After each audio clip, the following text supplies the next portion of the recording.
அதாவது பெண்களுக்கு ஹத்னா செய்யறது என்கிற ஒரு நடைமுறை நம்ம சமுதாயத்துல இருந்து வந்திருக்கு. தெரியாது. ஆண்களுக்கு ஹத்னா செய்வது என்பது கட்டாயமான ஒரு விடை.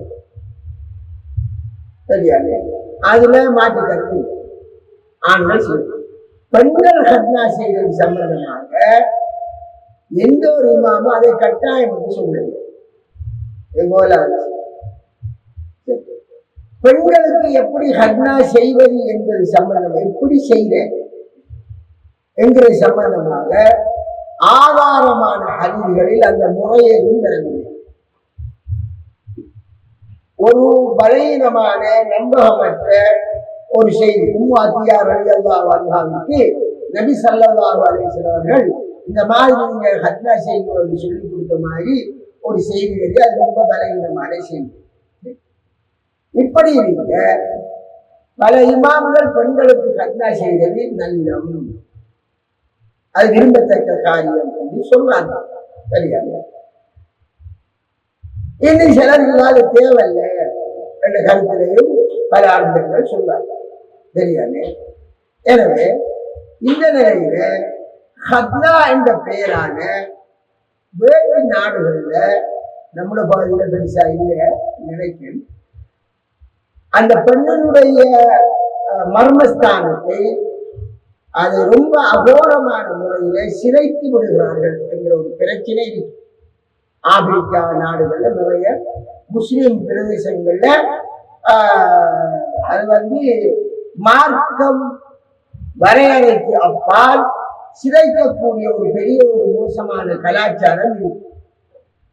அதை வைத்து மேற்குலக நாடுகள் உலகத்தில் இருக்கிற சமகாலத்துல பொம்பளைகளுக்கு ஹத்னா என்ற பெயரான பெண்களுக்கு இந்த மாதிரி கொடுமை நடக்குது என்று பாரிய ஒரு பிரச்சாரம் நடந்துட்டு இருக்கு.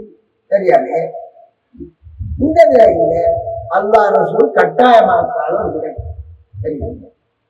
ஆனா சில இமாம்கள் அது அனுமதி என்று செல்வார்கள், நல்லம் என்று செல்வார் அடிப்படையில நம்முடைய சமுதாயத்தில் செய்யப்படுது. ஆனா நம்மளை பொறுத்தவரையில நம்ம என்ன சொல்லணும்னா ஹத்னா செய்வதற்கு வந்திருக்கக்கூடிய அந்த ஹதீஸினுடைய அந்த வார்த்தை பிரயோகம் அது தெளிவாக ஹத்னா செய்தல் என்கிற கருத்து அல்ல. அதாவது என்னவென்றால் இரண்டு ஹத்னாவுடைய இடங்கள் சந்தித்தால் குறிப்பு கடன் என்று ஒரு ஹதீஸ் வருகிறது. இதை வச்சுதான் இமாம் புகாரி ரஹ்மத்துல்லாஹி அவர்களும் அதாவது பெண்களுக்கு ஹத்னா செய்ய அனுமதி என்ற ஒரு கருத்து சொன்னாங்க. இதை நம்ம எப்படி விளங்குறோம் என்றால் அரபு பாஷையில ஒரு முறை ஆயிஷா ரலியல்லாஹு சொன்னார்கள், அந்த காலத்தில் எங்களுக்கு அடுப்பு பத்தல, 3 மாதம் அடுப்பு பத்தல, பசி சாமான் இல்லாதால அந்த நேரம் எங்களுக்கு உணவாக இருந்தது 2 அஸ்வதானி, 2 கருப்பான பொருள்கள். அந்த 2 கருப்பென்றால் ஈச்சம்பழமும் தண்ணீரும். ஈச்சம்பழமும் தண்ணீரும். ஈச்சம்பழம் கருப்பங்கள், தண்ணி கருப்பா இல்லை. இந்த 2ஐயும் சேர்த்து சொல்லும் போது அவருக்கு ஒரு வழக்கு இருந்தது, 2 கருப்பு என்று சொல்ல தெரியாது. அது மாதிரி சூரியன் இருக்குது, சந்திரன் இருக்குது. சூரியனுக்கு அரபுல ஷம்சுன், சந்திரனுக்கு அரபுல கமரும் என்று சொல்லுவோம். ஆனா 2ஐயும் சேர்த்து சொல்லும் போது கமரானு சொல்ல 2 சந்திரன் தெரியாது. ஆனா கமரங்கிறது உண்மையில ஒன்று. ஆனா 2ஐயும் சேர்த்து இந்த மாதிரி 2 கமரன்னு சொல்லுவோம். அது மாதிரி ஹத்னா உண்மையில் செய்யப்படுறது ஆம்பளைக்கு தான் தெளிவாக. அந்த ஹத்னாவுடைய உறுப்பை மர்மஸ்தானத்து என்று சொல்வதற்காக அடுத்த பெண்ணினுடைய உறுப்பை சேர்த்து பாதிக்கிறதுக்காக 2 ஹத்னாவுடைய இடம் என்ற வார்த்தை பாதிக்கப்பட்டிருக்கிறான். நாம் அதை புரியும் என்பதால் பெண்களுக்கு ஹத்னா என்பது அவசியம் இல்லை. முதலாவது அந்த ஹத்னா என்றால் என்ன என்கிறது ஹதீஸில் தெளிவாக இல்லை.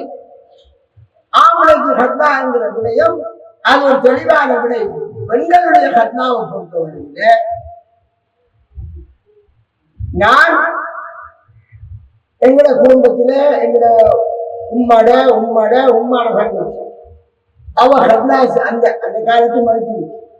அப்ப நான் மௌத்தாரத்துக்கு முந்தி நான் மௌலி ஆயிட்டு நான் கேட்டேன்மா எப்படி ஹத்னாண்ட என்னன்னு கேட்டேன். அவன் ஒன்று சொன்னான். அவருக்கு ஒரு பிளேட் எடுத்து சும்மா மெதுவாகவும் சின்ன ஒரு கீறு தெரியாது. அப்ப யார் சொல்லி கொடுத்த, எங்க இருந்து வந்த அவங்களுக்கும் தெரியும். இது ரசூல்லா காட்டினாங்களா இந்த முறை, அதுக்கு தெளிவான ஆதாரம் இல்லை. அது ஒரு ஆதாரம் இல்லாத பலவீனமான ஒரு செய்தி. எனவேதான் இந்த இதை வச்சு இன்றைக்கு கர்ணாண்ட பேரில வரம்பு மீறி போய்கிருக்காங்க. கர்ணாண்ட பேர்ல வரம்பு மீறி ரொம்ப ரொம்ப பிழையெல்லாம் நடந்து போகும். எனவே ஒரு அனுமதியான விடயம் என்று வைத்துக் கொண்டால் அதுவே சமுதாயத்தில் அறியப்படாமல் அறிவில்லாமல் பிழைகளுக்கு வழிவகுக்கும் என்றால், அதனால் பல விபரீதங்கள் ஏற்படுவதால் அந்த அனுமதியான விடயத்தை தவிர்த்து கொள்வதுதான் மிக சால சிறந்தது. அதனால் அது தேவையில்லாத, அது அவசியம் இல்லாத ஒரு காரியம் என்பதை இந்த சந்தர்ப்பத்தில் கேள்வி அவர்களுக்காக சுட்டிக்காட்டிக் கொள்வேன்.